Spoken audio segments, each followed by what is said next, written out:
Well, hello. Today on the podcast, I'm joined by Mr. Matthew Everingham, superstar photographer.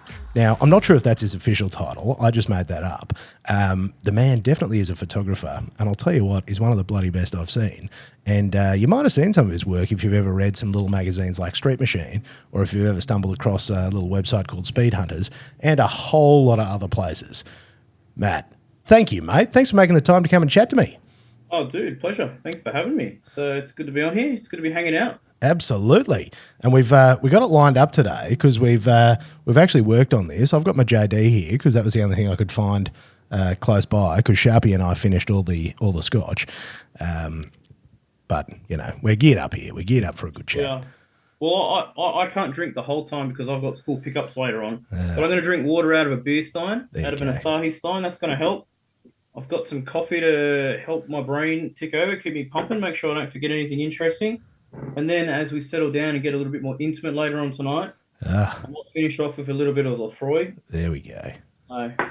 It's my last drop. I'll save it for something special. There we and go. You, sir, Oh, you're very special. I am something special. Look out. This is out of control because, look, this is a tradition we're trying to get going here. Bring your favourite scotch because, I just think that's a great idea when you're talking smack with friends. Mate, I'm stoked to have you on today because I've been a follower of your work and a fan of your work, well, pretty much since I'd first seen it, because you have a style that, and I may or may not get this right, but it sort of almost has a hyper-realism. And I'm not sure if that'd be the way that you would describe it, but it has a look that is just otherworldly. It takes you to another place when I see it. And it's just beautiful. So, mate, I'm super keen to talk to you about that journey and, you know, becoming a fella that is a sought-after shooter in a game where there's a lot of hurdles, a lot of competitors, and a lot of challenges to find your way to becoming a professional photographer. Yeah, thanks, man. Thanks. Yeah, the hyper-real's probably a good way to put it, I guess. You know, like it's sort of like if the world was, I don't know, the best version of it, this is kind of what it'd be. Or maybe it's just sort of like, I don't know, try to make things that are impossible look like they're there just for a bit of fun. Yeah, it's pretty accurate. Yeah, could you use a lot of, hopefully I dissect your images correctly, but you use a fair bit of layering and light painting and really constructing the image to try and get a look that I guess you visualize to then bring to life. Is that sort of along the lines? Yeah. So, I mean, I've got a couple of different ways to go about it, and I've got sort of different philosophies for different sort of situations. So if I'm at an event, I'm just going to try to capture the best version of what's actually there. But if it's like a feature shoot or if it's a feature and there's like I'm allowed to throw a bit of creativity in there instead of just trying to document, well then yeah, sometimes I just go full tilt and like I create everything. Like sometimes some of the photos happen in pitch black and every single bit of light you see there is made.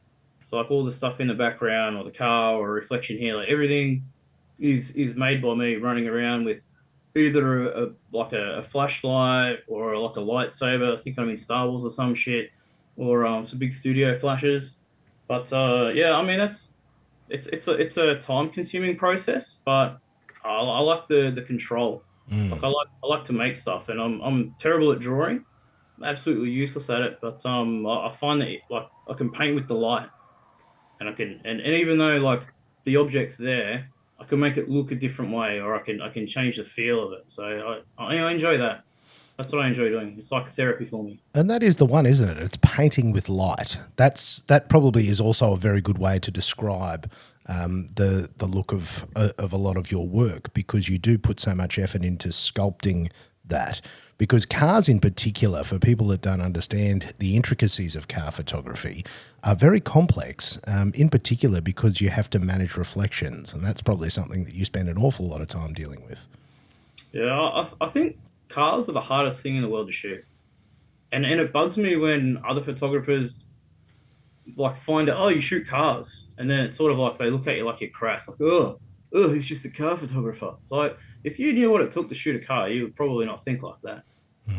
You know, it's like okay, like if you're shooting a wedding and you're shooting people, yeah, you have to be able to interact with them and get them to pose and bring out the best in them.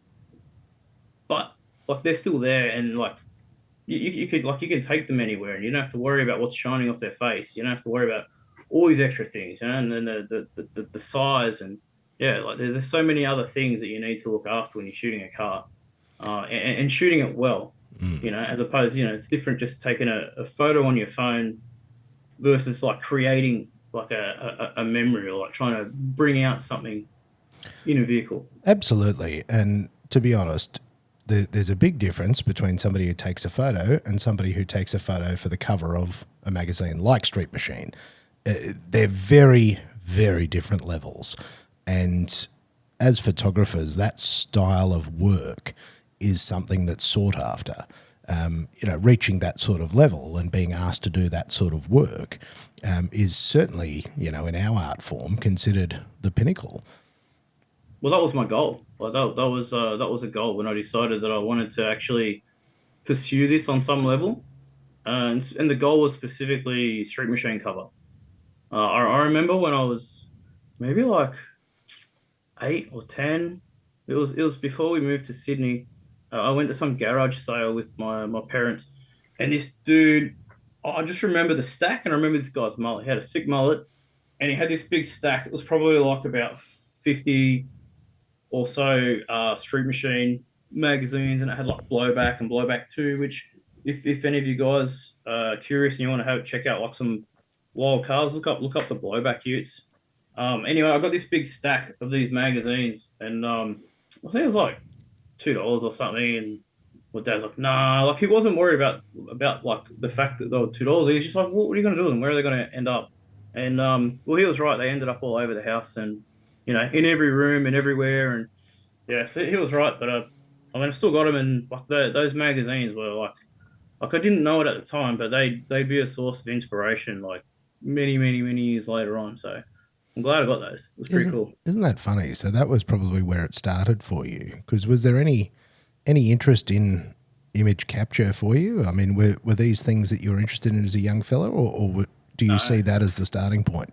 no, absolutely not. I was interested in riding my bike and chasing chicks and getting in trouble, but trying to not get in trouble, if you know what I mean.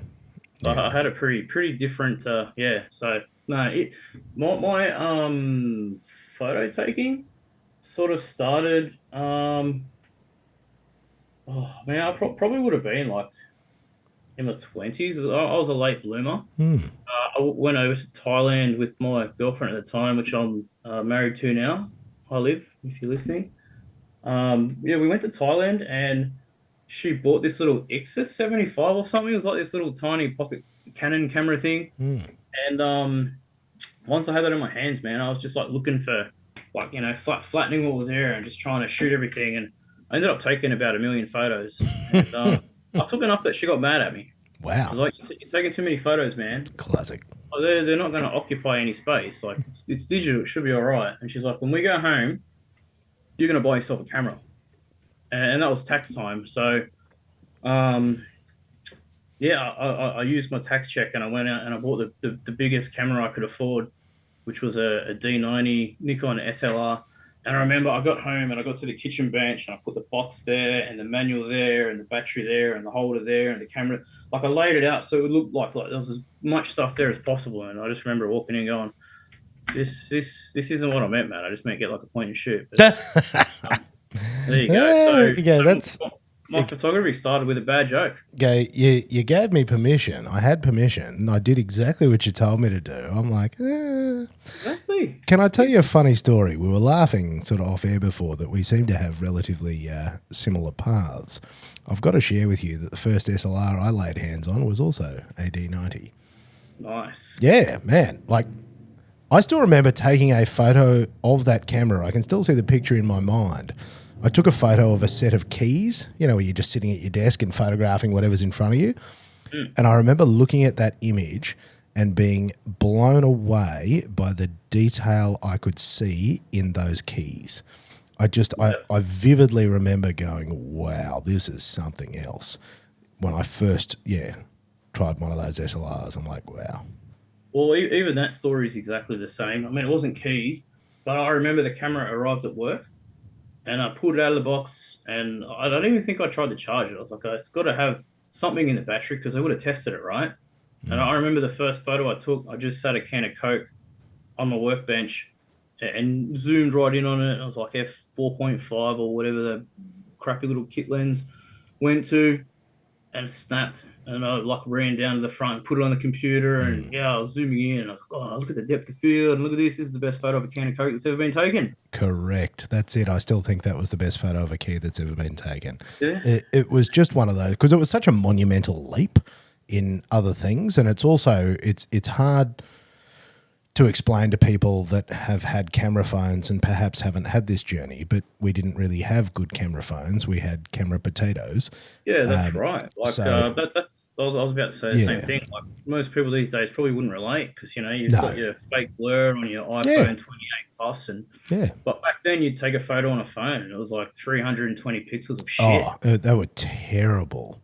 versus the 12 megapixels of Fury, the Oh, D90. and they were 12 megapixels of Fury, and I ended up going down the Canon path, but I've never forgotten how special that Nikon was and how influential that specific camera was in making me fall in love with the process of taking photos. I think that's just hilarious. So what did you do with it, mate? So you've unpacked this camera that your wife told you had to buy. Told me I had to buy it, Yeah. man. I didn't want to do it, but she made me. Yeah, she forced you, mate. She literally forced you to do it, and mate, you obeyed as a sensible man. What happened next? Well, so what did happen next? I guess I just started annoying my mates. Let me shoot your car. Let me shoot your car. Um, and then one of my old school buddies, he and his dad, they built this really cool FXU. It was duck egg blue. Had a few little hot rod parts on it. It was really nice. I think he sold it like a couple of years ago, sadly. But anyway, I took some photos of that car in particular, and it got like a reader's ride shot in Street Machine. Oh, nice. The guy, I started talking to the guys from Street Machine, and they asked if I'd be available to shoot a hot rod nostalgia event nearby. Yeah. So of course yes, of course I can. Do you remember roughly what year this was? Maybe like 2012 or so, Yeah. Okay. sometime around there. Yeah. Yeah, I mean, yeah, I'm going to say somewhere around 2012. It was about a decade ago. It was about 10 years ago from now. So and that sort of kicked it off. I went from Wow. annoying my friends, and I remember I'd go out like nearly every night. Like once, like you take your normal snapshots and stuff, but once I realized that I could like shape and I could create the light, Yeah. I'd go out like nearly every night, and I'd like through the day, I'd in between tasks, I'd find some of my favorite photos, and I'd sort of look at them and try to backwards engineer, like, okay, how did you do that? How did you do this? And then I'd go out and I'd try to replicate it. So um, that process took a few years, and for the most part, like it was really slow progress. But yeah, eventually it sort of transitioned from me annoying my mates to come out and spend the night so we could take some photos to buddies starting to come and annoy me. Hey, Matty, what are you doing? What are you doing later? You want to come and take some photos? Oh, I've got some new wheels. I've got this. I've got that. Yeah. Yeah, all right. And then like through the power of the internet and sharing stuff online, started having strangers and stuff contact me, and um, just started doing some private shoots. I shot a billboard on that D90 actually, so you can't knock that 12 megapixels of Fury. Mate, you can't. Um, uh, like what a friend actually, like we were neighbors at the time. We moved in next to each other, and like they run a bunch of V8 supercar teams and stuff, like they're in the Fujitsu Cup and the Utes, Nice. and obviously being in cars, and so I was like, yeah, I'm keen to help out. I mean, they're good people, so I get involved, and yeah, we ended up organising. He had a Fujitsu Cup car. I think it was an AU Falcon. It was Mm. a bit older at the time, but still a pretty cool car. Mate, best And car yeah, Australia we ever shot these made. rolling shots on turn 11. Yeah. The hairpin at Eastern Creek. Yeah. And then yeah, they ended up getting used on like a Bisley billboard and stuff somewhere. So Nice. that was pretty cool being able to like just drive down the freeway and you look up at those boards and like I don't know about you, but I've sort of always aspired. Oh man, that'd be awesome. Imagine having your stuff up there, and Totally. then just to see it was good. Yeah. That was the highlight of the D90 days, I think. Yeah. It's a big moment to see your stuff up in lights. Yeah, yeah, it's a bit surreal, isn't it? It's a bit Oh, weird. totally. When you see stuff and you're like, oh, that was me. It's a very The, the, weird feeling. the problem is when I see stuff like that, I instantly just get like imposter syndrome. Like, oh, I Yes. shouldn't, like, like I shouldn't get too excited about it. It's just this, like you try to downplay it, or Totally. yeah, I don't know. My head works in many weird ways, but that's like a big part of yeah. Yeah. But you've also got to be cautious not to be cocky with it and all these other things as well. Because, you sort of got to keep your head down with a lot of it and just keep grinding away, I guess. Yeah, yeah, absolutely. You gotta, just keep your head down and just keep doing it. Mm. Keep doing what you like for as long as you like it anyway. So, yeah, that's what I did. Like I never really, like I never did any of this to try to get any like I don't know like e-fames or likes or clicks or anything. Or wasn't even really about like trying to make money off it originally. It's just I just like doing it. It's Yeah. like therapy for me. And then it's flattering. It's cool that other people like what I do. But I mean, well, ultimately, I mean, also getting paid for it just helps you buy more toys and upgrade the Oh, kit. sure does. But like really, the main reason to just keep plugging away on it is because it's enjoyable. And Correct. you see a lot of new people, like you would have seen the exact same thing. You see all these new kids come on the scene and like and they're all asking about, oh, how much you charge for this and what do you get for that, and like, oh, who's the best person to talk to for this? It's like I don't think you're gonna last, man. This is not a place to be if you're just trying to earn money and get fucking high fives and handshakes and shit. Yeah. This isn't the circle for that. You need to, I don't know, go and shoot something else. Yeah. It's got to go beyond that. Because I must tell you, mate, I didn't make any money for a long time out of taking photos. Yeah, same. Yeah, because as you said, there's a lot of people doing it. It has been one of those things for a long time that I guess is underappreciated and undervalued. Unless you truly understand what goes into it and truly want that level, it can be overlooked quite grossly, which is why I think that this sort of stuff is so hard and is so hard to do commercially, because there is always someone else willing to do that job. Oh, absolutely. Yeah, absolutely. But yeah, like if their intentions aren't right, like if they are just trying to do it to earn a bit of cash, or like if that's their ultimate goal, I mean, there's nothing wrong with earning across doing something you're good at. Yeah, That's fine.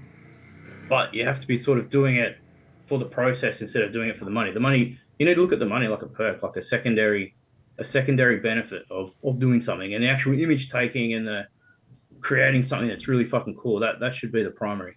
And I think that's correct. what separates people, Mm. especially in this field that's shrinking. Like if you wanted to become a millionaire, you probably wouldn't choose to start working in a field that's shrinking No, exponentially, like automotive photography. yeah, it's a terrible place to try and make money. And I actually look at the working media and the people that are out there shooting events around Australia, and they're out there every weekend, and they're really like, that's a hard job. Hmm. And I had to step away from all that sort of stuff. I stepped away when my son was born, and I didn't go back for nearly 7 years. And I went back and I walked the paddock, and I'm like, bloody hell, these guys are still out here grinding it out. Like, it is hard work. And I don't think people appreciate some of the physical aspects of the job as well. Like, Uh, it's but a yeah, big job. yeah, a lot of people think that, like, especially like those event guys that are traveling around following like the V8 circuit or whatever, a lot of people think, oh, it's a glamour. You rubbing shoulders with all the drivers and the teams know you and stuff, and it's beautiful. But nah, man, it's absolutely not. It's like not seeing your friends, not seeing your family because you're always on a plane. You're out in the sun, you're out in the dust, you're out in the rain. Yeah, and then you get like no sleep because when you finish shooting, you've got to get those photos out straight away, and then it's time to pack up your gear and go to the next place. It's Yeah. I mean, it's exciting. Super It's exciting. exciting, and it's an adventure, Oh, but massive adventure. it's not glamorous and it's not comfortable. No, no, they're terrible. Yeah, the realities of it are quite brutal, which is something that I always laugh about. Yeah, And as you talk about, like the scene kids that come in for the, as it is these days, a lot of the e-fame stuff. Yeah, it's a rough place to be doing that. So you just got to be doing your cool rolling shots with your slammed cars to get your million views. that's Which it, man. yeah, Oh fuck, I forgot. I should have wore a flat brim hat. That would have got you some extra views. I don't know if they Actually, could. this is more audio, isn't it? I don't Just think tell they're people cool. I'm wearing a flat brim and Are they still cool? No, you got to wear the really daggy looking ones from the 70s now, like a corduroy sort of mate, thing. I got two kids now. I'm too old to know what cool is. I don't really care about cool. Mate, my real problem is I've been wearing Crocs to be just a fucking dag, and Well, apparently they're cool now. And I'm like, I don't know if I could ever do Crocs. what? I mean, I could do a lot of terrible things, but Mate, they're I don't glorious. think you could get me to do Crocs. They're glorious. And when it's winter, mate, Crocs and socks. It's You know just what came up? fantastic. Like the annoying ads that pop up when Yeah. you're looking online? Yep. Best invention I've ever seen. Hmm. Little flashlights that plug into the holes on your Crocs. So you can have Croc flashlight feet. Mate, hilariously, I've actually had a video go viral of me putting Croc lights on my Crocs. Really? Yeah, I think Oh, there you go. I think I'm near 38 million views. I've actually put some for sale on my website. I get that many inquiries for them. Nice. I wish I was joking, but Ah, I am absolutely not. Even I couldn't believe it. I'm like, I feel like I'm in some alternate dimension right now. yeah. I think when like Crocs become the main item of fashion, I think like I'm not religious at all, but I mean like the end is nigh, right? Look, apparently either that or we're just starting to really value comfort and simplicity. I was always a plugger man. I like through and through, and I'd do carry love the pluggers. bread clips, and I was ready for a blowout. But yeah, it was the smashing of the toes, particularly the smashing of the toes on trolleys.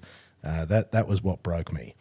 Yeah. So Yeah, that fair got enough. yeah I mean, that moved me across in particular, and then I also liked how polarizing they are, how like people are really offended by them, and then I kind of lean into that. I like that your trolley story leads into how horrible Crocs are. But the only reason you like Crocs is because you were traumatized by another event. Totally. And my other joke that I love is the holes are there so that your dignity can leak out. Yeah, yeah, I like it. And I'm I like, like it. yeah, I'm totally down with that. Well, I don't know if you'll ever see me in Crocs, but Look, I like the rationale behind never, it. never say never. Never say never. Just take him for a test drive next time. Yeah, you know. Yeah, all right. Yeah, All right, take him for a test drive. Tell me I'm wrong. Yeah, mate, comfort plus. So book the follow up, mate. There's going to be a follow up to this. yeah, there has to be. Well, see, I'm going to see it World Time Attack. I would assume you going to be there, mate. I am certainly going to be there. Yeah, There you go. Because see, that's actually in your backyard. it is. It is my home turf. In fact, Time Attack is also like a major reason for me picking up a camera. Well, I mean, I was already picking up the camera, but Time Attack made me think. You know what? I should start shooting motorsport and events. It's like pretty cool. Because you were there like back in the early days of Time Attack. I remember Yeah. chatting with you Um, there. I remember the first Time Attack. I think it might have been the second one that was at Eastern Creek. I never went to Oran Park. I'm not like that old school. No. But the first event I went to was with a couple of mates, and I did take D90. I just had it, and I think I'd had it for like 2 or 3 weeks. Like I didn't even know what the M's and the O's and the P's and I didn't know what those letters mean. I don't know what any of these settings mean. But I remember going. I took the D90, and I've got some like really horrible photos of a yellow Pan Speed RX-7. Nice. That was like the main car that I remember from that year. I think maybe Cyber Evo was there. What back like the white Evo. Yeah, I reckon we're 09, 2010, give or take. Yeah, it'd be around 2010. I reckon 2010 or 2011. Yeah. And I remember just taking a bunch of photos, and on the back of the screen, because it wasn't like a high res screen like modern cameras have. I mean, it wasn't Mm. horrible for the time, but like you had to zoom right in to see the detail and see what was sharp on it. And I thought Yeah. I had a whole bag of crackers, and I got home and they were all sharp, like they're all blurry, Yeah. or like I was trying to get like a motion shot, and everything's at like just frozen in time. It's like Huh? there's no moving, no motion, no feel. It's just yeah, man, no, just atrocious. They're Yeah. terrible. Just a stopped car in the middle of the racetrack. Yeah, yeah. Like, why is this car broken down in the middle of the racetrack again? Yes. And go, that'll be, But yeah, like should be those, too like fast. how terrible those photos were. They motivated me to sort of learn a lot more about that side of the game as well. And then yeah, like once I sort of got the fundamentals and worked out, like this does that and shutter or drag, all like just the technical details that you either know because you shoot, or if you don't know, you don't want to hear about them now because you don't care. Mm. And then I started like trying to just do like weird, like just weird stuff because like not to sound like super critical, but one of the things that I remember like not liking when I'd get back and I'd be trying to find all these images from an event, or like trying to find images from cool events overseas. Like all the photos just sort of look the same. Yeah. It was like very like standard, like there's a side of the car, or there's a front of a car, there's a front three quarter on going Mm. around a corner. Like they were just like I don't know, like maybe six shots that you'd see Yep. variations of, and I was like, I don't want to be like that. I want to do some like dumb stuff, Mm. and I think that's just how my mind works. My mind's just always, yeah, a bit of a space cadet. So yeah, I just instantly just went about like trying to just I don't know do stuff backwards to how other people just doing weird random things, and like sometimes the results would be disgusting and terrible, but like you guys don't get to see those. But the ones No. that turn out all right, share them around, and I think just because they were different, like they weren't sensational, but they were just a little bit different. I Yeah. think that sort of helped get a bit of like a momentum. Like I think people resonated with the fact that it was something a bit fresh.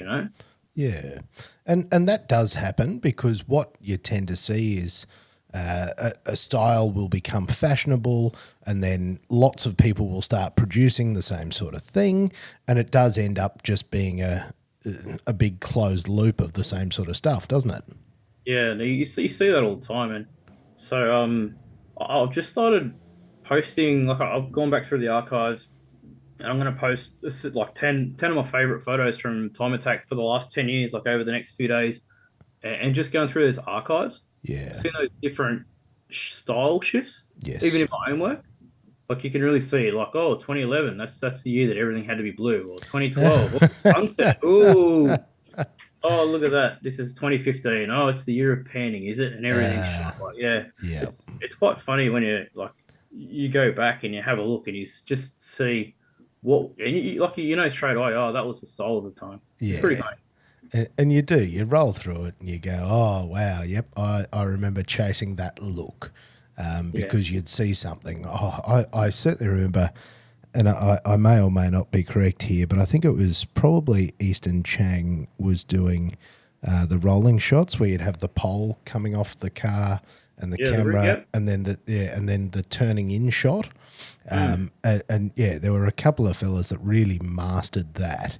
And then every man and his dog was building a rig to simulate that shot Yeah, of the yeah, that's mid the thing. corner roller. That was huge. Yeah, I've still got my rig in the garage. There you go.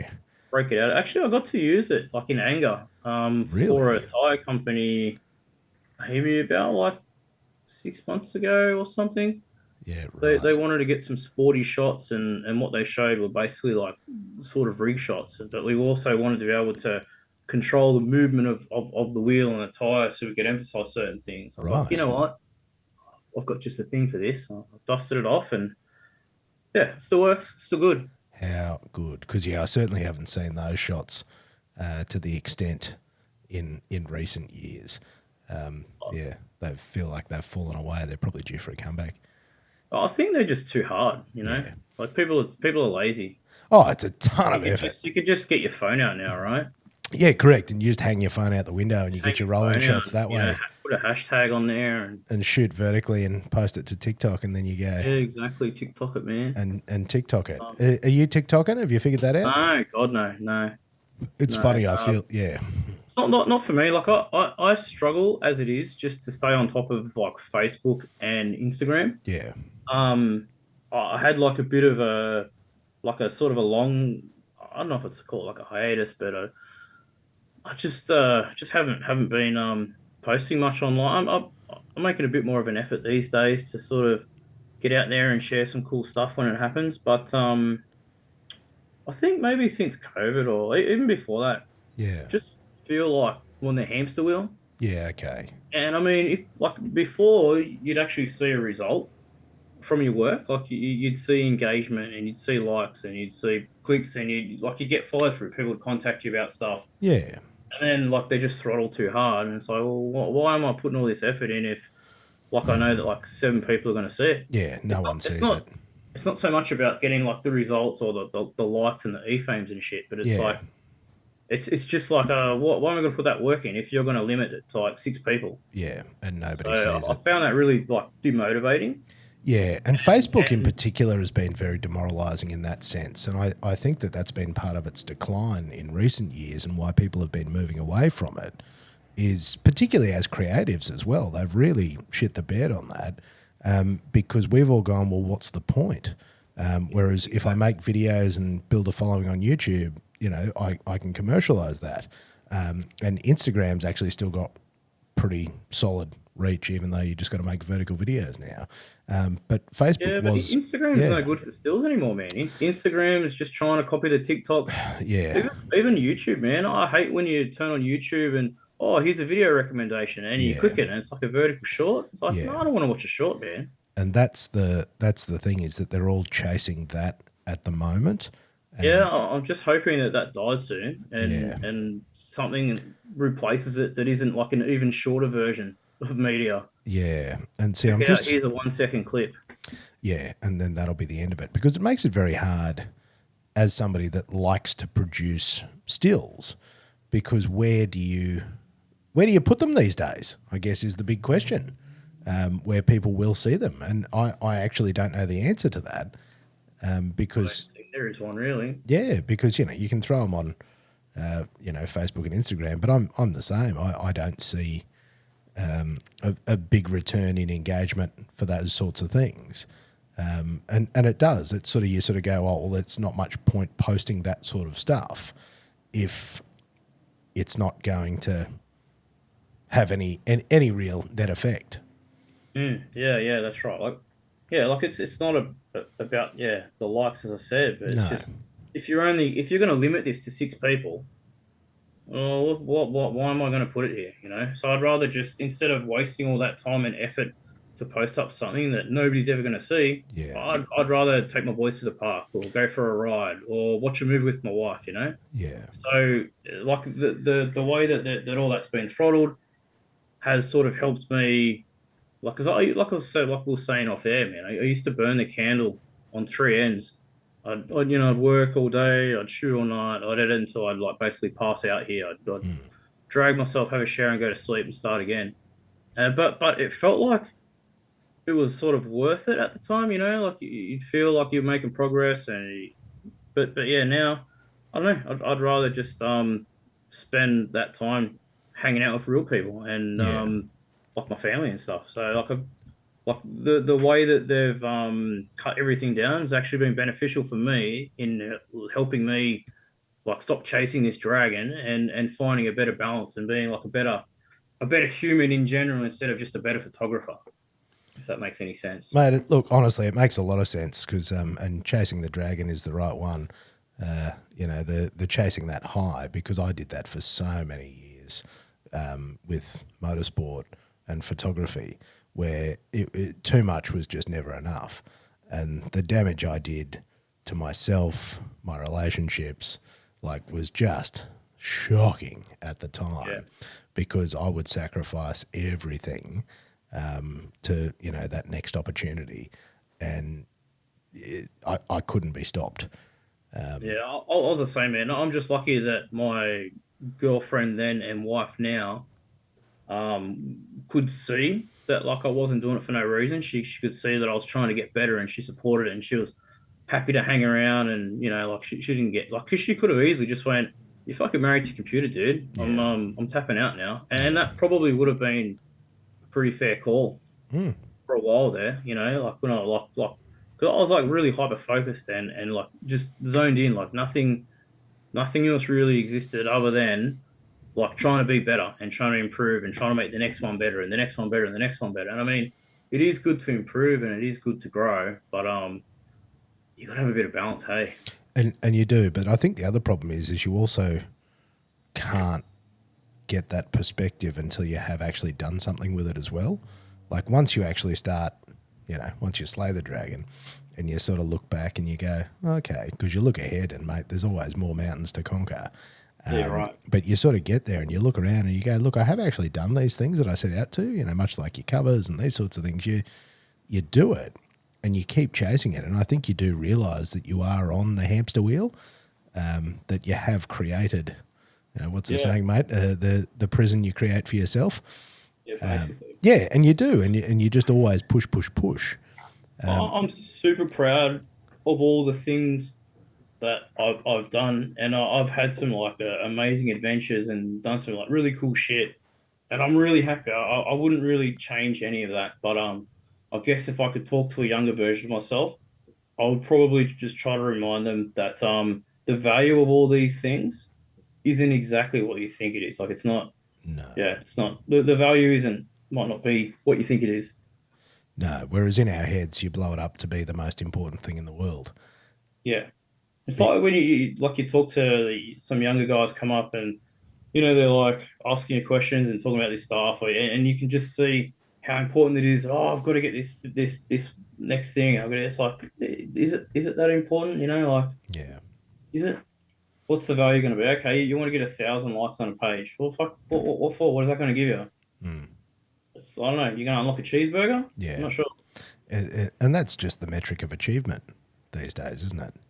Yeah, but like as you said, man, like you have to get there to look and realize that it's not really the value that you thought it was No. initially.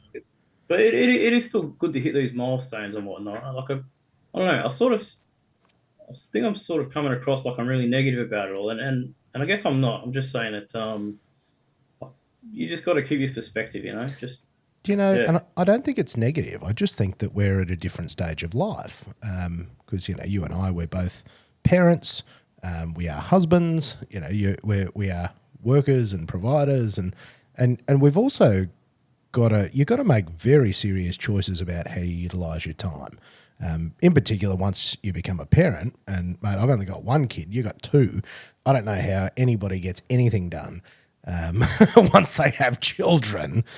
Like It's pretty. your free time doesn't exist anymore, and I'm the same, What, mate. what did you say? I What said was it? your free Free, time.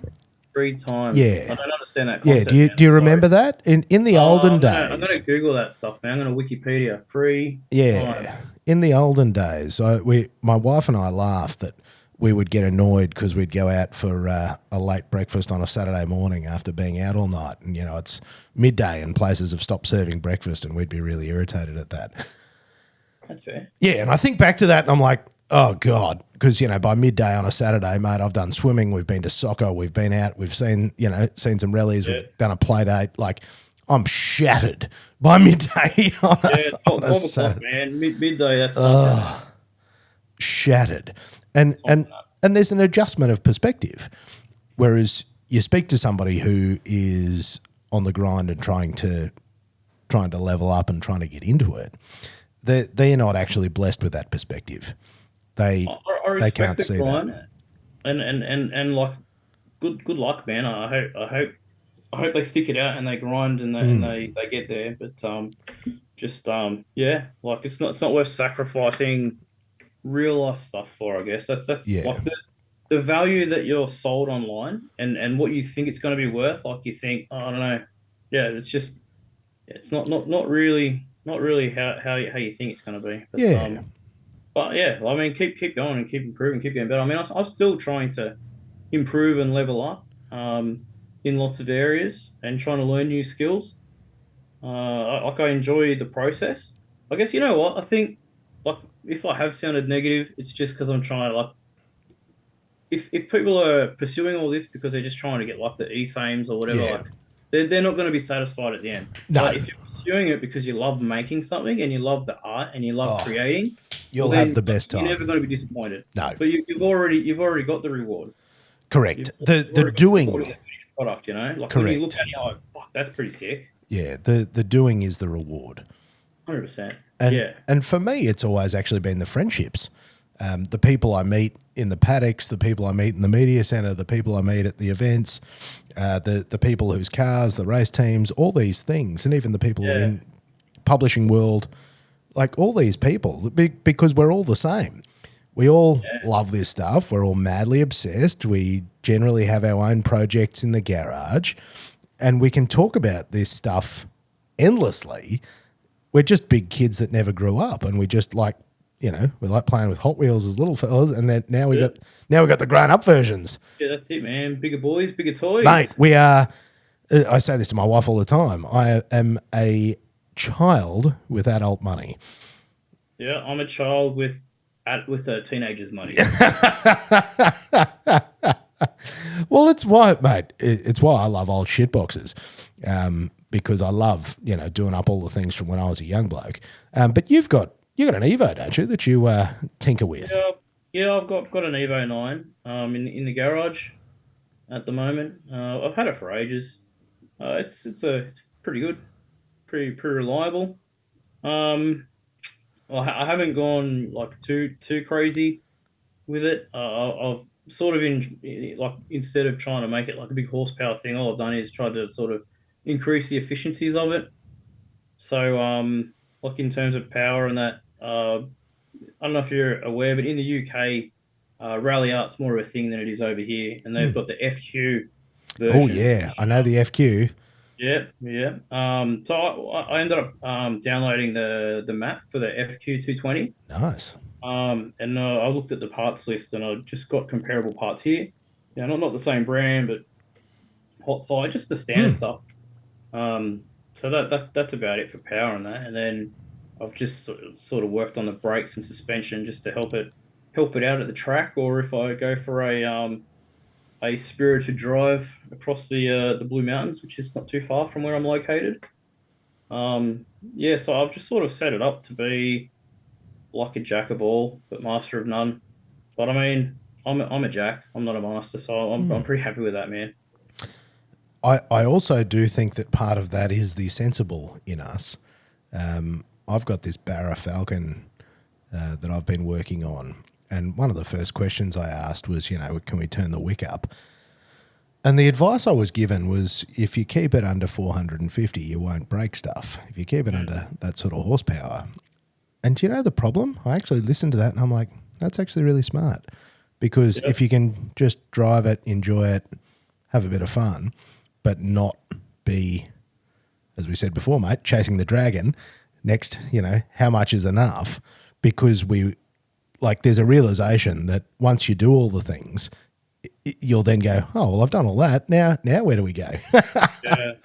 The annoying thing is though, like all that's well and good to say, but the annoying thing is like when you do put a little bit more power in there, like you just become desensitized to it. It just Totally. becomes the baseline, like after a week, Yes. and then you need more, Yes. and you need more, and you need more, and you need more, and then your car's broken all the time, and you're fucking riding your push bike. Correct. And I Or must, you have to yeah. buy like the thing. It sort of makes sense, but I still laugh at it. Like you've got a mate and they've got a car, and it's a decent car, it's reliable, it's fast. And they push it to the point where they need to buy a shit box to drive to work in while they're Yeah. good cars in the garage. Yep. Like, but if you didn't go to like 12 tenths on that, you could be driving the nice car all day around. Correct. And that is the test for me, is can you still do the things? Can you do the school pickup in it? Can you go and grab the groceries? Can you take it to work? Can you do all those things? Because I still want, these days at this age, in my mid 40s, that's actually what I need a car to do. Yeah. Well, that's why it's an Evo for me because it's four doors. Car, it can go to the groceries. It can take the kids to school. Can cart some drunk ass friends around if we're going to the pub or whatever. but yeah, I can still lean on it when I need to, and it still corners pretty well, Oh and it's yeah. still pretty fast in a straight line. Like it's never going to win any races or anything, but I mean, I probably wouldn't win any races if I had a race car anyway. No, no. Mate, I'm the same. I went and did my first sort of roll racing type thing in my Falcon. That's the most powerful car I own at that horsepower. And mate, I got walked like by everything. Even Yeah, stuff you looked at and you're like, oh no, I'll get that one. Mate, they walked me as well. Like I'm getting walked by Hyundais and everything out there was like, see you later, mate. And I'm like, wow.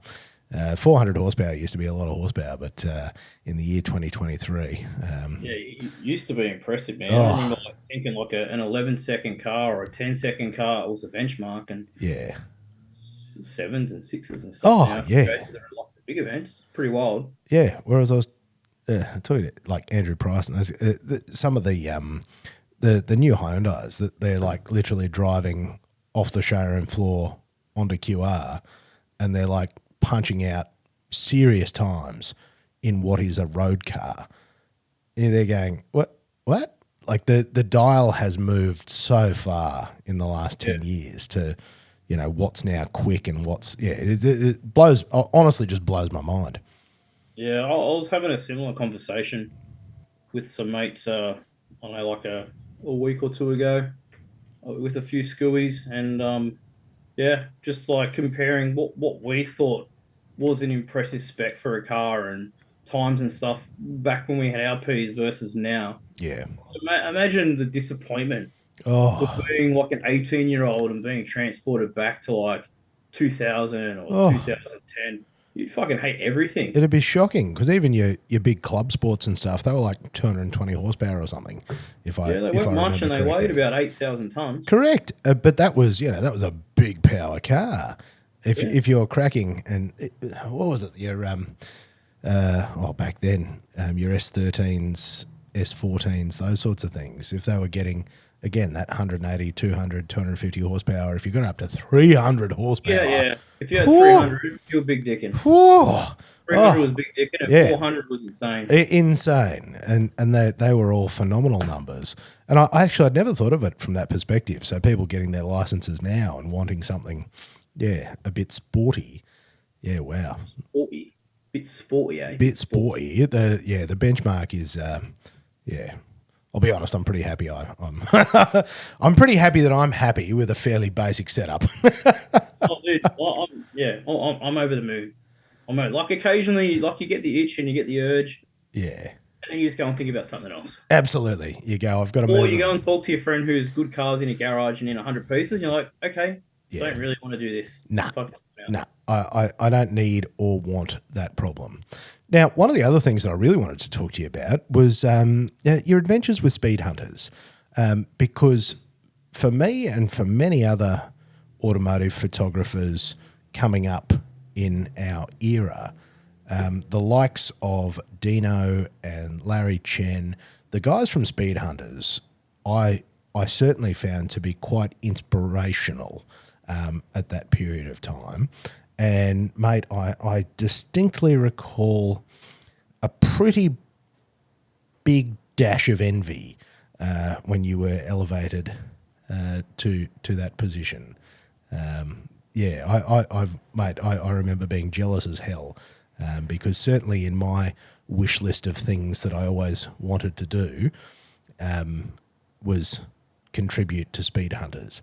And mate, I never cracked that goal, despite I would actually email them back in the day. I would email, and I'm trying to remember the fella's name who was running it back then. Probably But Rod. Rod Chong. In the Yep. so the early days when EA Sports set it up, and because I would follow that religiously, and Yeah, I think all of us did, man. mate, that was the goal. I am the speed Yeah. hunter.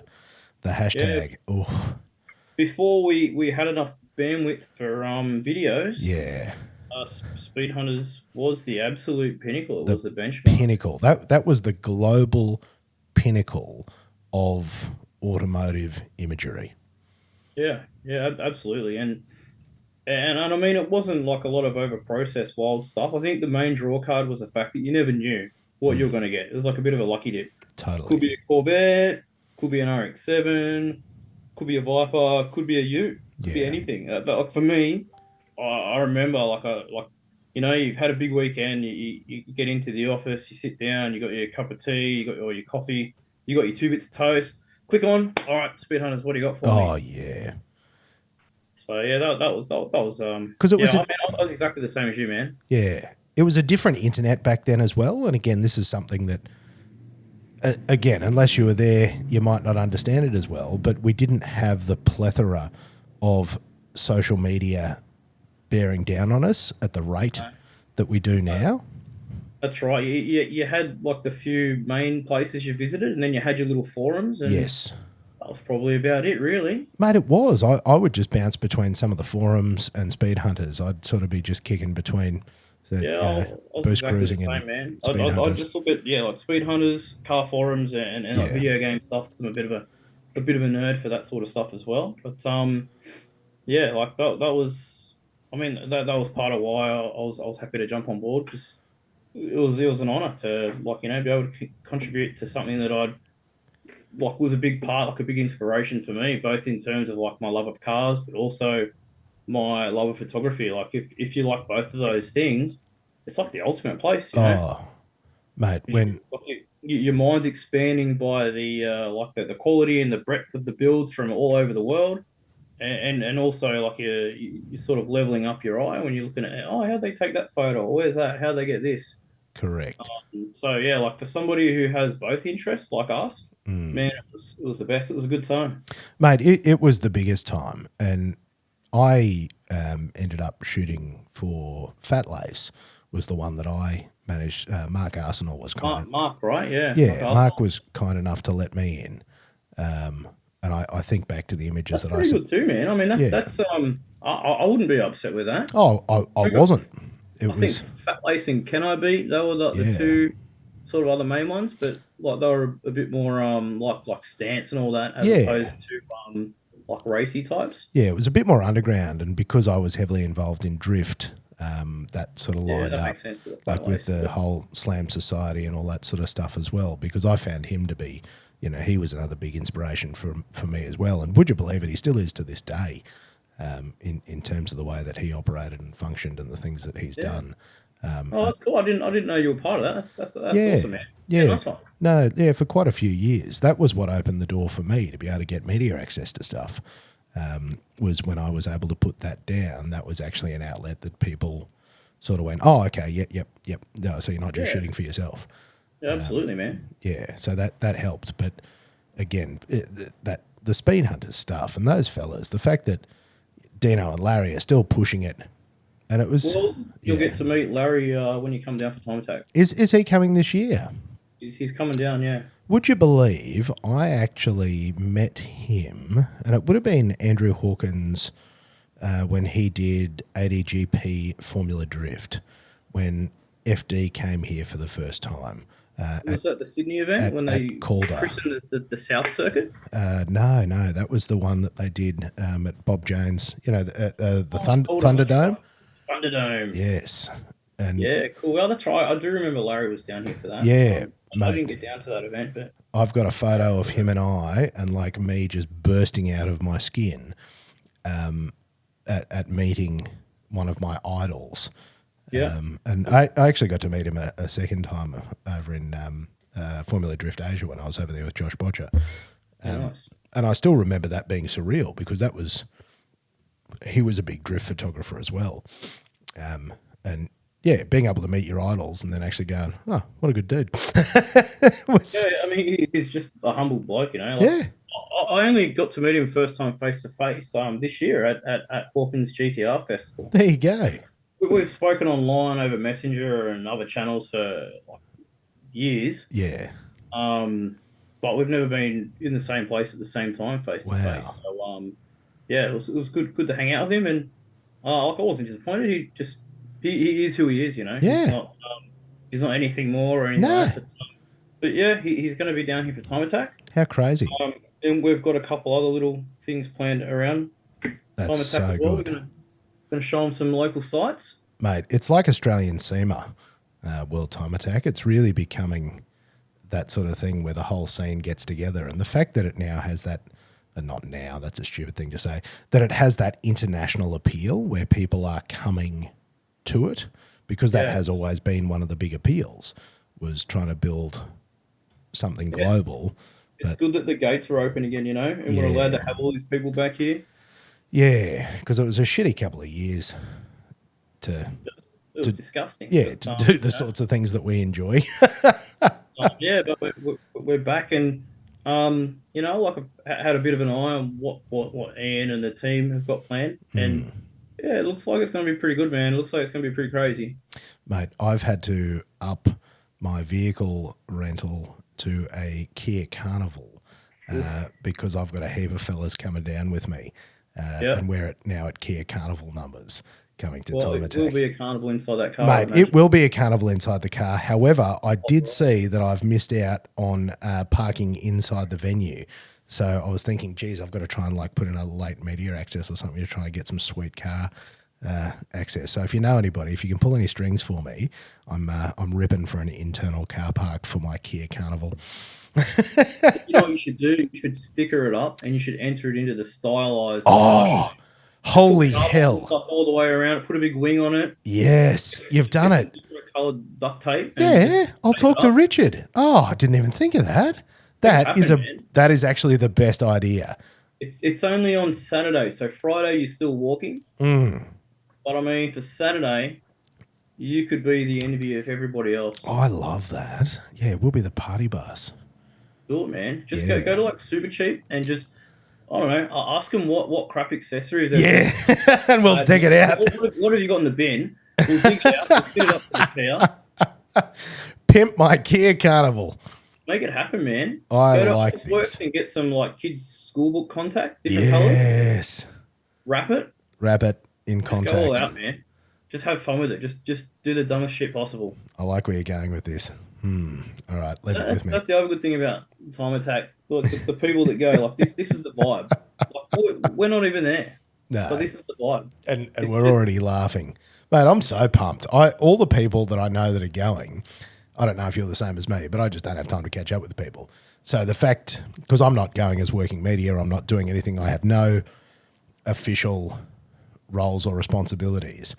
I am literally just going to hang out, talk shit, staying with my friends. Like we're literally just making a party weekend. Yeah, nice. I'm slightly envious of that. I'll bet you are if you've actually got to do stuff.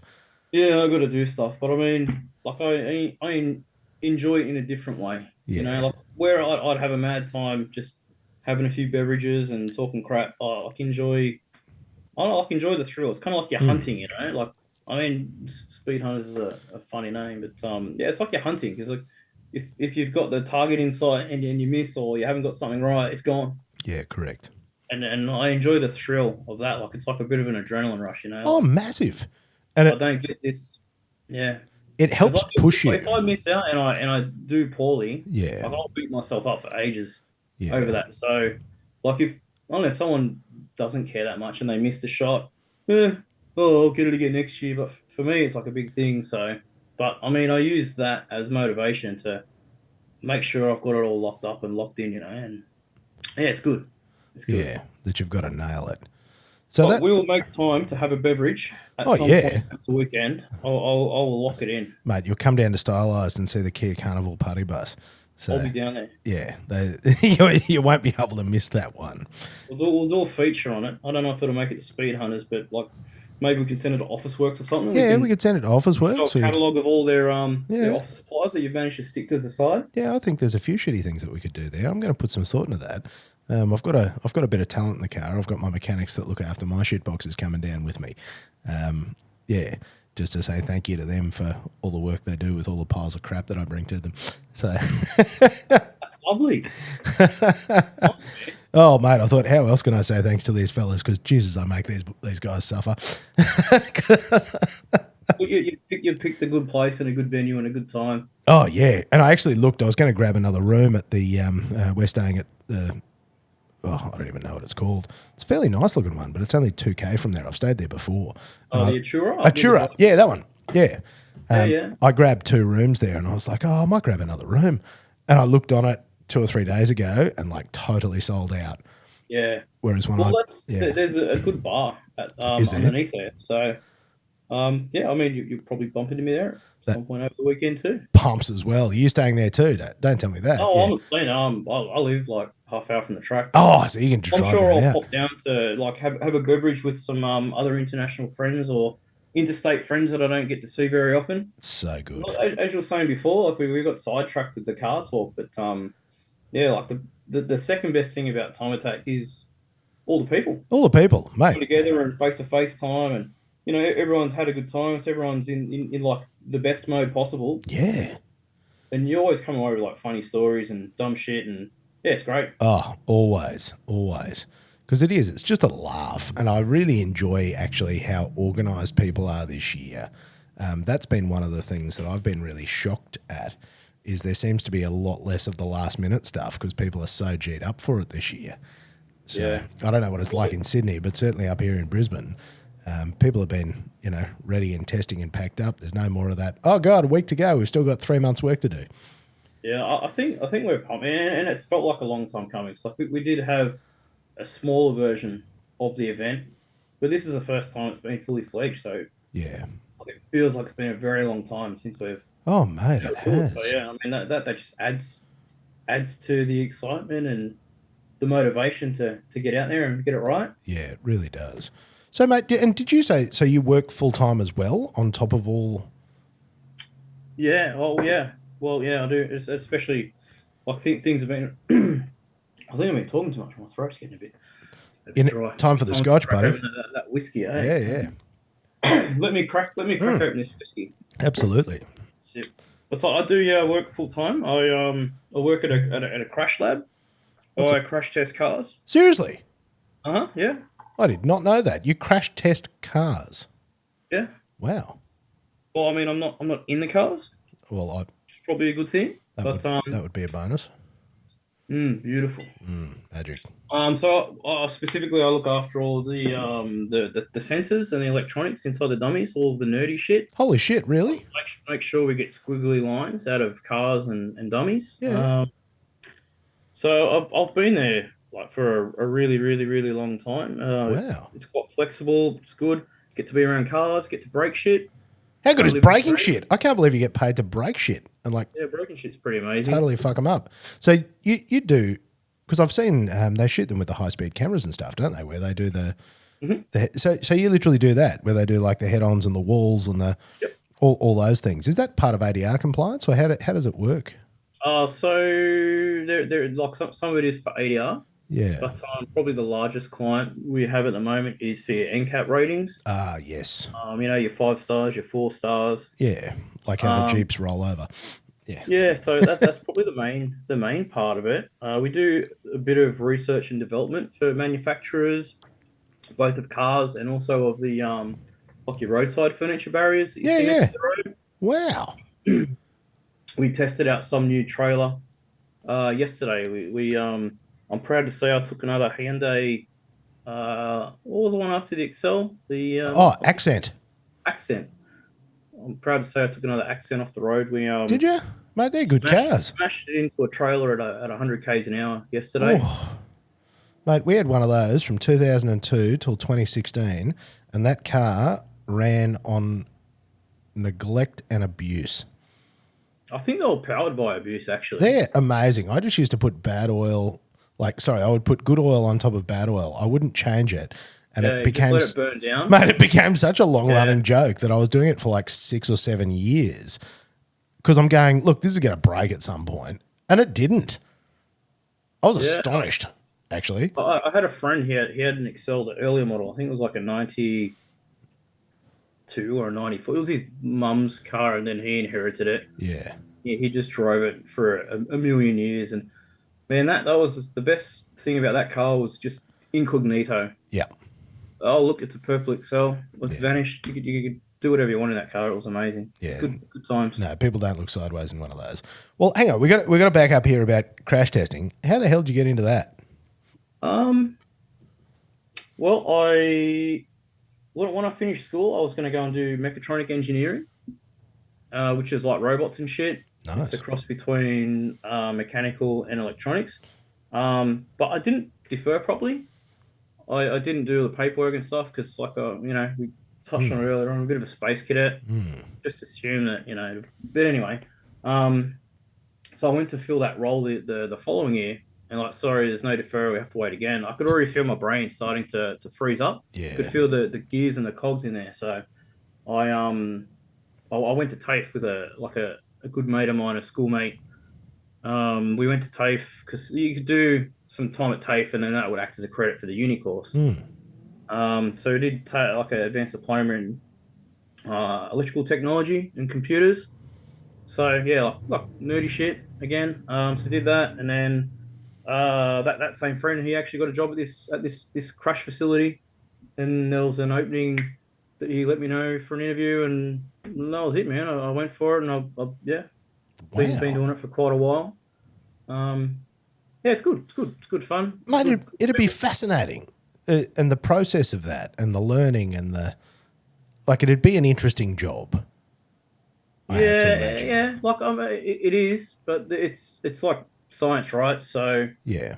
the interesting part of science is the discovery. It's like, oh, we've just worked this thing out. But Yeah. what's not interesting are the 8,000 hours that leaded to that thing. Gotcha. So, The like process. when we break something, when we do a test, even like when we're preparing for a test, because like I enjoy the high stakes nature of it. Like Yeah, gotcha. you can't fuck up. If No. if you fail a test, especially if it's like a development mule, Yep. what do? You're going to wait for them to build another development mule. So Yeah. everything has to be 100%. So, Yeah. You've got to be and accurate. I enjoy the rush. I enjoy the rush of that, but like that's only a small part of it. The larger part is the maintenance and the calibration. So like every sense in the dummy, you have to be able to say that the result it gives is the right result. And you Yep. have to be able to do that by going through like 100 miles of paperwork, and you've got to test it and prove the test, and then you've got to check that Wow. that test is the same as the last few tests. And Oh, wow. yeah, Because do so they reuse is it the same dummy or do you have multiple dummies? Because can they, after they've yeah, been so crashed, do they get repurposed there's or? there's different types of dummies with different sensors. So like forward facing, side facing, different configurations. But yeah, they use the same dummies, and typically the sensors don't get damaged, but you do have to recalibrate them after every few tests. Right. So, and when I say recalibrate, it's like high level. It's like the instruments need to get redone, the joints need to get redone, even the skin. So there's like a fake skin that goes over them. Yeah. You've even got to check that the how much the skin moved is within a corridor, Yeah. just to Of say that like tolerance. if we did this same test in Spain or Korea, we get the Yeah. same result. That you can replicate. Okay. So do the labs all around the world operate on a similar model? Is that how it works Well, it or depends on the test that you're doing. right? So different countries have different standards that use different specs. But for the most part, yeah, for the most part, like you should be able to go anywhere in the world and say, I'd like this test done to this spec, and you should get basically the same result. And replicate that. It Yeah, should be gotcha. repeatable. Because do they Yeah, use? This is probably going a bit too far. Is it in climate controlled space and all that sort of stuff? Is it? yeah, absolutely. Yeah, so it goes that Yeah, so far. the dummies have to be conditioned for 48 hours beforehand. The car as well. Yeah, Even where the impact takes place, should be at a controlled temperature beforehand as well. yeah. Temperature and humidity has to be controlled. Wow. Because I So actually, yeah, I only learnt recently, and I didn't know this, that an engine builder they all keep they have to temperature manage when they're building engines because the tolerances are set yeah, at a certain temperature. And and again, just stuff that I hadn't even thought about. And you're like, oh yeah, that makes sense because if you're doing it in one part of the world and another part of the world, and you go, okay, it's got to be to yeah, this metric. yeah. That's right. Yeah, I'd never you even need considered that. to, yeah, I mean something that like most people wouldn't bother to think about because No, it's not within your normal experience. no. But once someone mentions it, you go, yeah, of course they will. Yeah. Oh, it makes perfect sense. And again, once you've heard it, you can't unlearn it, and you start looking at those testing processes and going, oh wow, because you forget that it can't just be she'll be right. Yeah, If that's it's to right. Yeah, be there's no she'll be right. no, if it's to be It will be this. measurable and repeatable, Yeah, all that stuff has to, as you sort of said, has to fit within certain tolerances. Yeah, so the less glamorous side of crash testing is just sitting down quietly and writing down lots of numbers. That's Wow. sort of the less glamorous reality of it, you know. Obviously, yeah, crash tests in a day is when you're doing a test, it's a bit different. But in between, it's just lots of that Lots of data. and like lots of little incremental improvements. Like how can I improve this? Or how can we make this better? And Yeah. So how often yeah, do you get to crash stuff? like it's sort of quiet at the moment. Is It it? varies, but we'll just say an average would be like maybe 3 tests a fortnight. Oh, wow. Okay. So for And, like, and at the moment, it's probably like one a fortnight. yeah, okay. But still reasonably often. It's not, yeah. Yeah, yeah. Yeah, some people when you talk to them like, oh, how many cars do you crash a day? It's like, yeah, man, I wish it was like that. Yeah. So, I remember, yeah, like there's a lot of funny assumptions. I think my Mate, your Nikon has told me that your yeah, webcam you want me to change the battery or you don't care? utility. Oh, mate. Well, now I can't see you enjoying your drink. Oh, hold on, I'll Give change it a the battery. go. Give it a go.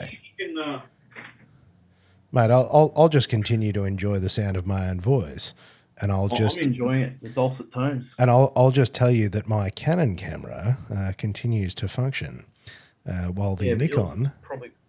yours isn't running off a battery. No, shit, no, I'm plugged into the wall. You know what? You know what? What? Well, my camera didn't go flat on purpose. Yeah. I turned it off. Oh, did you? The sexy tones of your voice. Ah, You don't distracted want to you. see what's happening here while the camera's off, my man. Mate, this is going to get more and more awkward as it goes on, which, look, I don't mind that. I'm comfortable with this. Oh, man. Awkward's okay. Here we go. It's coming back online. There we go. Now we can There see you go. again. Now it's Next better. back on. It's yeah. Now all it's right. better. Since I've been staring at you for the last however long, I figure we've at least got to keep it going that way till the end. We've got to maintain eye contact until Yeah, you've got to maintain eye contact. It gets awkward otherwise. This is honestly, yeah, I'd probably feel a little bit more self-conscious and a bit weird if I was just like looking at, I don't know, like a screen or something. Yeah, and just talking to myself. well, it's less like talking. I haven't done as many of these with people in other places, but I'm trying to get better set up doing it, because I obviously seriously limit my capacity if it's only people that can get to me in Brisbane. So I've been working on my infrastructure to try and be able to reach out to people that are in other places, which is, oddly difficult. I think you're going all right with what you've got here. I mean, this is pretty comfortable. Yeah, mate, it's getting there. It's getting there because, again, I'd like to just keep talking to more and more people because it's just fun to share all the dumb stuff that we do. Yeah, that's right, man. You're lucky. Yeah, you can learn a lot just from listening to strangers. Oh, totally. Good And way to grow.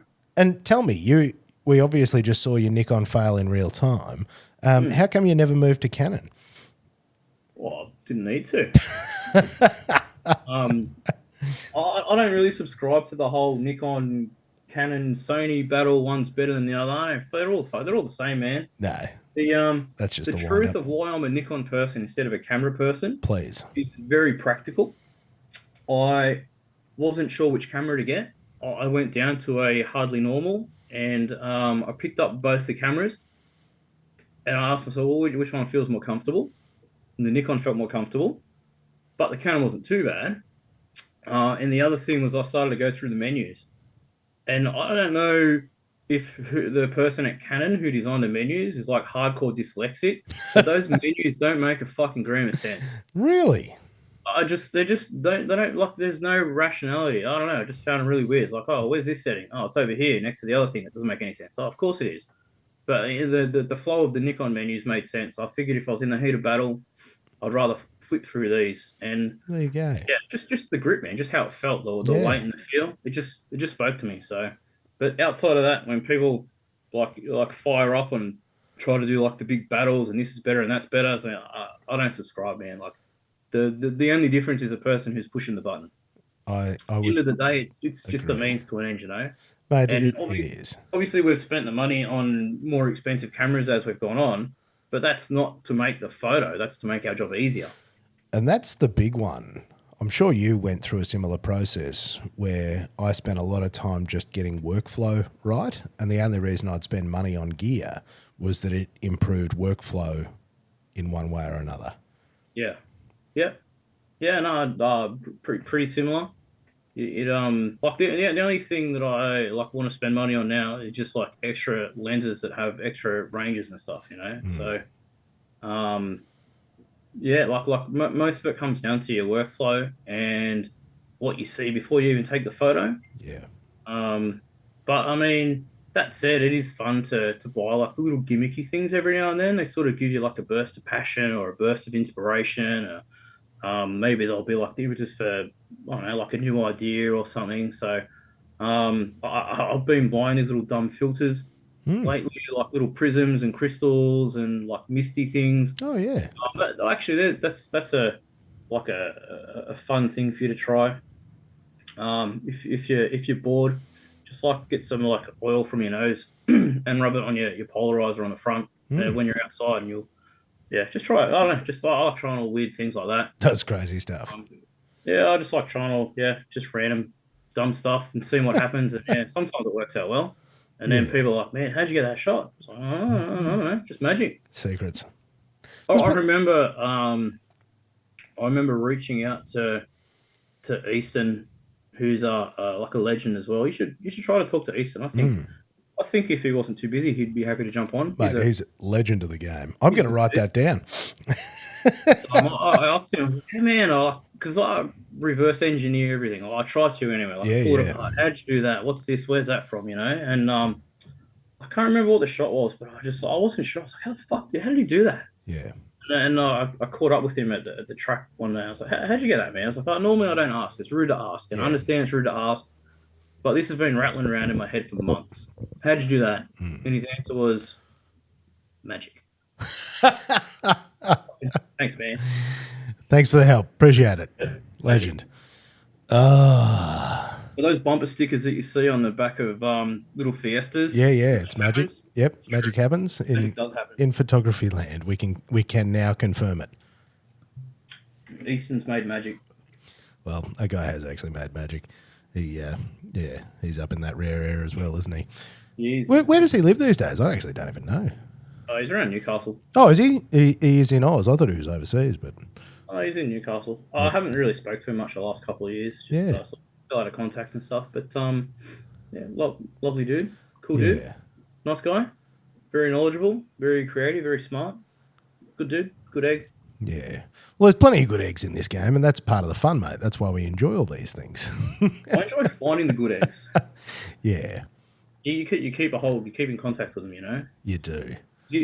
with this game, everybody comes in, they want to make a big deal, and it's just funny actually how many people come through and see the like the distinct differences in people. Like after a while, you get a sense like, yeah, he's going to be around for a while. Yeah, he's genuine. Yeah. No, he's off. 2 months, 3 months. Yep. There's a lot of those kind of people floating around. But when you do find the good eggs, the ones that are worth keeping, fuck, amazing. Like that in itself is like a better payment than any of the cash or the fucking kudos that you get. It's just getting connected and finding those people that are similar to you and share your values and that are actually genuinely good people. So that for me, that's one of my favorite things about, and that's one of the reasons I like continue to toil in an industry that's dying. It's just Yeah. I like the process and I like the people. Amen. And mate, you did a trip to Japan in particular. There's one I remember with just some of the most banging shots that I've ever seen. How did that trip come together? Was that just a junket, or was that a family trip? I think it was 2019 or thereabouts. I've been a few times. So I'm not. So one time I went over with Toyota. Toyota took myself and Sharpie and Mateus. Oh, were you on that trip as well?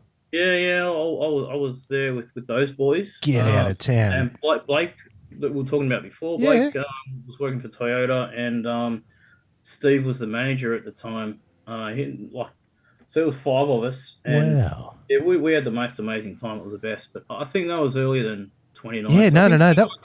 That was way earlier because Sharpie was on not that long ago, and he was actually talking about that trip.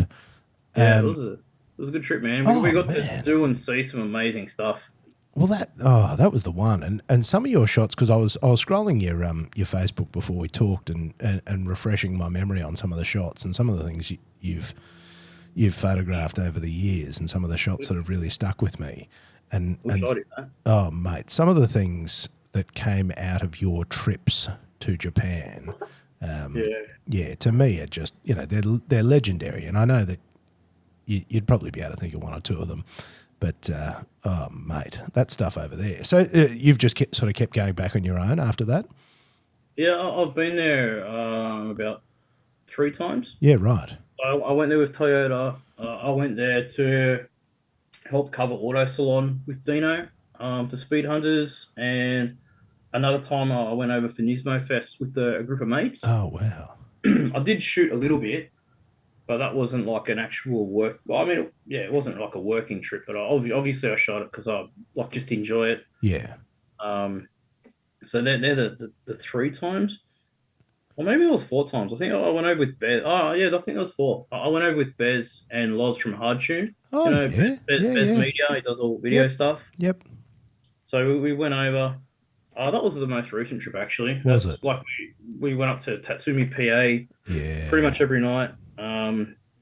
We got to do some hot laps and some fast laps of the freeway circuits up there, and the Martini Porsche. We convinced him to bring his car out and come do some Wow. laps. We'll get some rolling shots. And some dude rocked up with this Pagani. It had like the whole body had been fiberglass with like Oh, snakeskin texture. holy I shit. mean, I don't know if like the Bankstown Auto Salon was Pagani, but this guy, he was pretty proud of it. And It's so anyway, yeah, funny. we got to take that out and do some rolling shots around the ring. Nearly died once or twice going a bit too fast around there, but don't tell my wife that. She doesn't need to No, no, know she, any of that she, stuff. yeah, she wasn't listening to that bit. Yeah, so I just love shooting over there, man. Yeah. Like Australia's a really hard place to shoot. Everywhere's brown, Yes. and anywhere that's decent is locked up behind a fence. Yes. So to go to a place that is scenic as fuck everywhere Yeah. and that is open to all, it's like a playground. It's so good. It's so beautiful. That's the thing there, and those city lights, Mm. and those sort of well-known parking spots. I've never made it to any of those, but I'm aiming to hit Tokyo Auto Salon for the first time in January. Oh, you'll love it, man. It's the best. Oh, It's next level. mate, it is. It's next level. Everything I've ever seen has. There's nothing in here that will prepare you for it. Even if you try to prepare yourself and you go there, just the size and the scale. Yeah, it's amazing, man. You're gonna Yeah, have the best time, I swear. yeah. Because like I'm interested in going to SEMA as well. But the one I really want to tick off is Tokyo Auto Salon, because that's just one that I've looked at for years and years and years Yeah, and gone. That's just because it's just wild, and the Japanese style is just of its own. You can't liken it to anything else because they just do their own thing. Is I guess my take on it. yeah. What the show itself is awesome, but the real highlight is the fact that you've got everybody in Japan who likes cars in Tokyo for a week. That's so cool. So when you leave that place, every night is a party, Really. a car party with like cars that you dream of. It's off chops. It's really good. Um, you got like the RWB parties happen around the same time because everybody's Wow. in. That's pretty cool. They usually have like bay meets and cruises, and yeah, like wherever you go.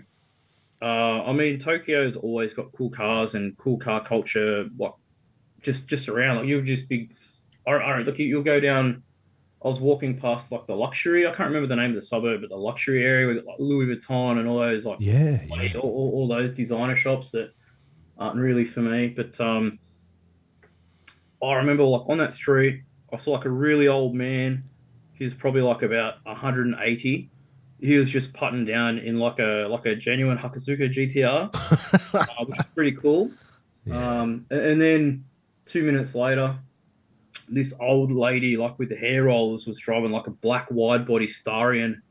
Oh wow. It had like a good note, like it wasn't stock. It was, yeah. You just see old people in cars everywhere, and it's awesome, man. You know, like like over here, if you like cars, it's like you're a criminal, you're a piece of shit, you're a bastard. Yeah, That's sort yeah. of like the culture and the mentality that the media and the police Yes, try to instill in people. But over there, because that was their main export for so long, cars are a thing to be proud of and a thing yes. to, they appreciate engineering. So Yeah, something to be yeah, celebrated. cars are celebrated there. Whereas here, if you like cars, well, you're probably a shit person. Yeah, yeah, absolutely. So, You're a and it's just it's awesome because you get to see such a really wide variety of cool cars, and you don't see that anywhere else. And no. and the fact that it's not just like little like 18-year-olds and you know like it's literally every aspect, like Yeah, and every every group age. of people is interested. So Yeah, it's phenomenal. It's mad. You'll I've love it. I've actually just one of the ones I did a quick Google to see if I could find it, and I think it's 2018. Hunting Unreality, one night in Tokyo, and the your lead shot is an R35 and an Aventador that's punching flames out the back. Yeah, that was a good night. Yeah, mate. That was actually my last night in Tokyo. So I haven't been back to Tokyo since I shot that night. Wow. Because that Yeah. shot by itself, like that's mate, that's as good as life gets. That moment in time, I can't even figure out how you would have shot that. Whether you had a mount on the front of the car or whether you were just hanging it out a window. But the fact that you've got motion blur as you are moving forward, yeah, and it's a rainy night, and just gangster Magic. magic. How do you do that magic? Yeah, Magic. that was the best night. Like, and sometimes you sort of forget how entitled and how lucky you are. Like you're Yeah, just sort of going through the motions. You're like, and then later on it hits you. But like that night when we were hanging out, yeah, like it was like at the forefront of my mind the whole night. It's like, how the fuck did I get into here, this position? Like, how am I here? Why am I here with this guy? yeah, How's this happening? Because we were doing laps of the freeway that night. Also, I've got a travel tip for you yeah, and for your listeners out yeah, there. yeah. If you go if it's cold when you're at the PA in the middle of the night, if you get the Boss coffees, there's like a blue sign for cold and a red sign for hot. Oh, You get cold, you can get hot coffees. really? When the cans come out, they're not hot. You have to shake them. Yeah, So get two of the hot Boss coffees, yeah. shake them, and put them in your pocket, and your hands will be warm for like half an hour. Seriously, Yep, try it out. mate. Pro tips. I That's will. that's what I learned that night. Nico is the name of the gentleman with the R35. There you go. He handed me the cans and he like started shaking. I said, "What are you fucking making my drink What are fizzy you for, doing? man?" He's like, "No, no, hot, hot, hot." I was like, "Oh, Oh, that was a life trip. I wish he told me that on the first night of yeah. Yeah. stays and not my last day. 'Cause it was like, Information that would have been helpful yesterday.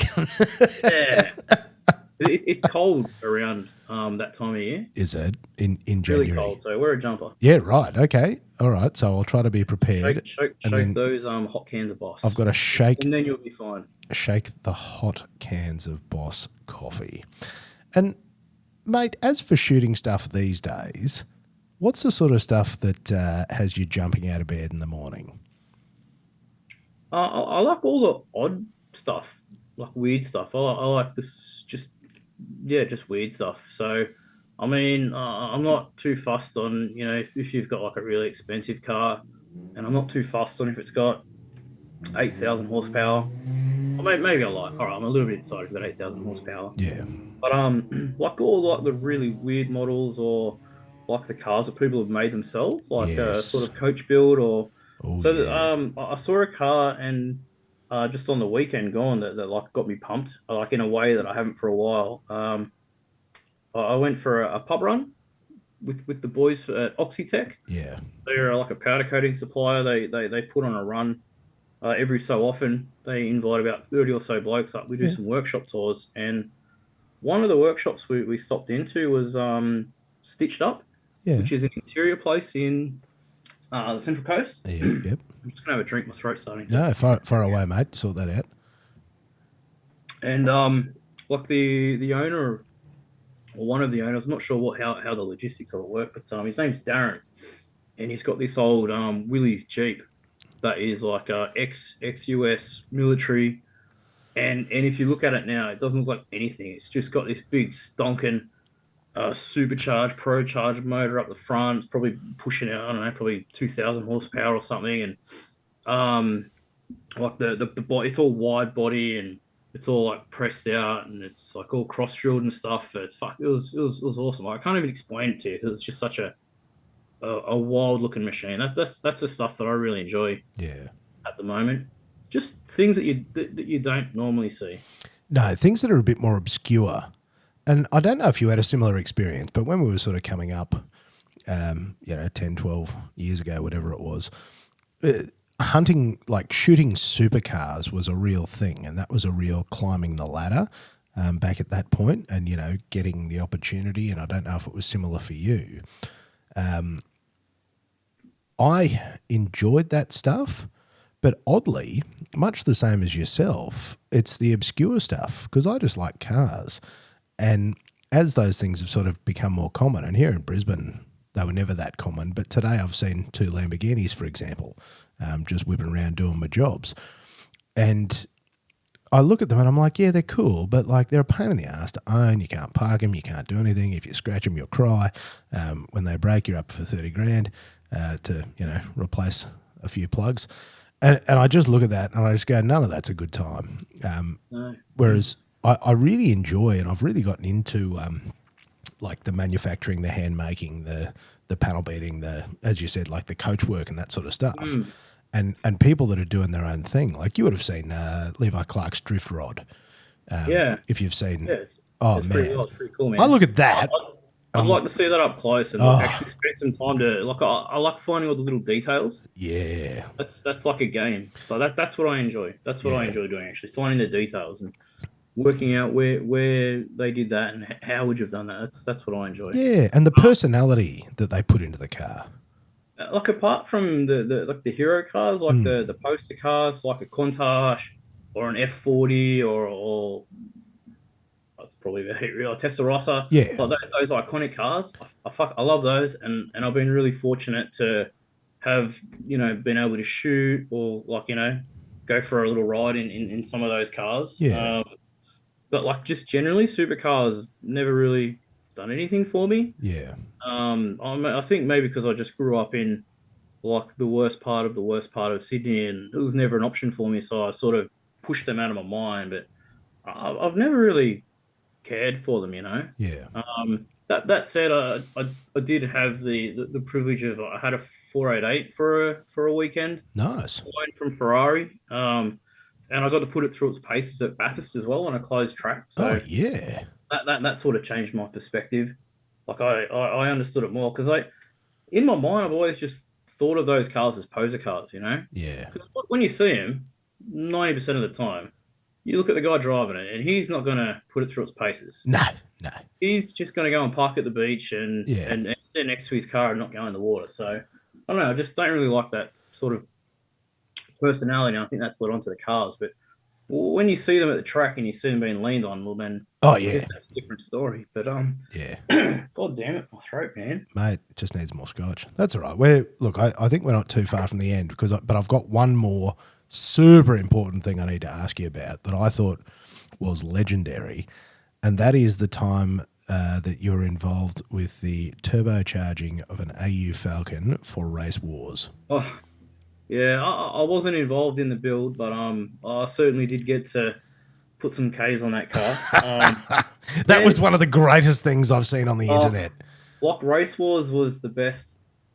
That was probably the best. Like I liked Race Wars more than Time Attack. Yeah, Like it wasn't as competitive as Time Attack, but fuck, it had a vibe. yeah, Everybody there was there for the best time ever. yeah, No one there was there like to be a dick or to like cause. It was just the best. yeah, And the scenery there, the people. Yeah, I think like it's a shame that Race Wars is finished. yeah, That's like a massive shame. yeah.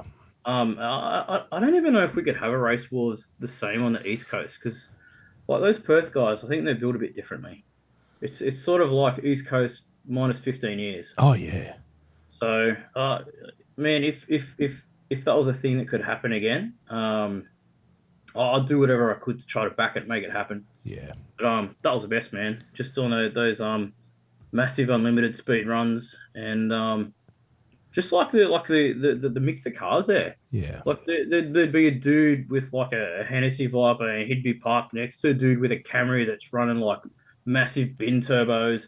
They'd all get along. There wouldn't be any sort of animosity or I'm better than you or No.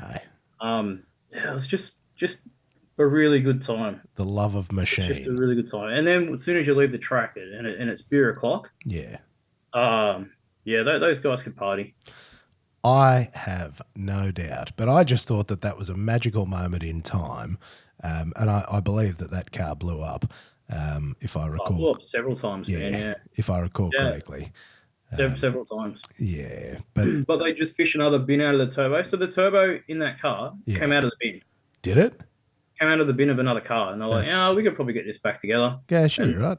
they sort of did, and yeah, it worked. I remember driving it down. So it was Bez, who I mentioned Yeah, before. yeah, Bez and I were sharing the car, and we just drove it like so Albany is probably like 2 hours or 3 hours from Perth. It's a long drive, and we cruised into town. And every time you change gears, man, it's like a massive on steroids. Like you could hear it from a mile away. It was awesome. And there was a dude in a new like a barra powered XR6 or XR8 or whatever. I think it was XR6 because it's yeah, turbo as well. And he had a bit of a flutter, and he heard us come into town. And as we got into town, we got warned that police presence is pretty strong. Council's not sure if race wars is a thing to do. It's like, so when you're in town, you behave. yeah. So we did. We gave it a big flutter before we got into the speed zones. Yep. Old mate in the XR6 took that as an invitation. Uh, He cared less about the speed zones, uh, and he hoofed it past us as hard as he could. Then yeah, probably about like 6 seconds later, probably just the right amount of time for him to hit close to maximum speed. oh no. Uh, Yeah, he got done, and he would have got done pretty hard because oh, he wasn't being slightly enthusiastic. He had the enthusiasm of our blow fella. yeah. So he got done pretty hard. He gave it a legitimate nudge. A big nudge, yeah, in a 60k zone, and missed the high patrol. Oh, Just watching the whole thing, oh. 'cause it wasn't good. See, don't be silly on the road, kids. It's That's right. it's Stay not safe. worth it. Stay safe. And one more I've got to ask you about is you've obviously done a little bit of shooting with the RWB cars, mate. Are they everything that the internet tells me that they are? If you like that stuff, I think they're pretty cool. But if you wanted to argue and say you've just let some madman cut up your expensive car, I'd probably struggle to argue. Personally, I like them, but I like them because you've just said fuck you to everything, and I mean maybe it'll be worth more, but maybe it'll be worth less. But you've just taken a big chance on, and you've tried to create something you like. The only criticism I have is that there's so many of them now, and they're Yes. all very similar. But back in the early stages, in the early days, Oh yeah. I thought they were great, and Oh. I even liked his work on the old 86s back before Yep. he started hacking up Porsches. But no, they're pretty cool, man. Mate, Like, yeah. if have you seen one in real life? Not in real life. I've They only they seen do them. have a presence. And that's the There's a thing. thing. Oh, they've got, and this is the problem is, so before Porsche became cool, do you remember back when Porsche was a wanker's car? Absolutely. And like if you drove a 911, you probably also had a ponytail and an attitude, and you were probably just a real dickhead. And a flip mobile phone. And a so you flip just mobile really loud phone on. and like bulk arrogance. So Maybe that was, Hawaiian shirt. yeah, that was the 911 that I grew up with. Same. Yeah, where it was a fuckwits car. And I just, Even my old man. Like I remember there was a dude who had a Porsche sort of near us, and I remember they just going, "Fucking tosser." Yeah. Every time we drive past. Oh. Like, I mean, like now, the hindsight of age, it's like, oh, I think that's maybe somewhat born out of jealousy or something. potentially. But that's what we grew up with, right? Yeah. That's what we knew. Mate, totally. And my old man was the same. I'm like, oh, Dad, I want a 1985 Porsche 911 more than anything else. What do you want one of those Beetles? Oh, and he's like, what a piece of Volkswagen. shit. Those fucking idiots and those stupid things just crash, bloody engine in the back, unsafe, rubbish. Dad lost a friend in a 911, and so like he's never got past that. And That's fair. yeah, which also makes sense. But oh, mate, they were So do 20. you think maybe his criticisms of those cars was sort of more born out of a protection for you than Definitely, he didn't. like an absolute hatred for him, I, or I think so. I think more so that losing a friend in one. discouraging his son from making a similar Oh, mistake? absolutely.